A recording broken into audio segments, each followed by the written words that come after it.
Medyo targeted tong bill ko na pinasok at sigurado makakasali rito yung middle class dahil as we all know, pagdating naman po ng dulo, ang nagdurusa naman din talaga tayo mga nasa middle class. Ang importante po rito sa bill na pinapasok ko, targeted, siguradong magbe-benepisyo yung middle class down to doon sa pinakamababang level ng ating lipunan. Kaya maganda po ito at bukas merong joint session hearing sa Congress. Nagsama-sama po yung ilang committee para pag-usapan itong mga panukala nating batas. Opo. Kong, ito po yung agapay sa hanap buhay at operasyon ng negosyo o ahon. So nakasaad po dito sa inyong panukala, 3,000 pesos tax-free wage support para po sa low-income earners. So, paliwanag lang po natin. Una po sa lahat, pag sinabi po nating low-income earners, ano po yung sakop nito? Hanggang saan po yung range?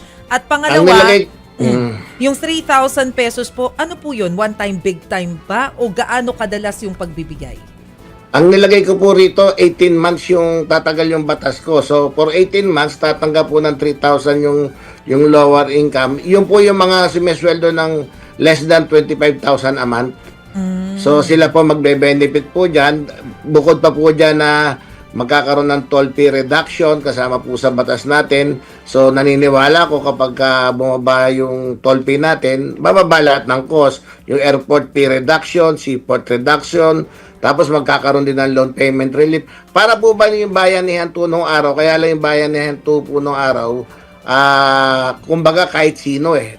Ito po talagang targeted natin dahil ito naman krisis sa gasolina, sa crude oil. So marapat lamang po na dapat tumbukin natin dahil para ma-pump up ba yung ekonomiya natin para gumalaw at nang kahit papano naman po magtuloy-tuloy yung huwag bumagsak yung inflation rate natin. Kaya ito po yung naisip ko na bill.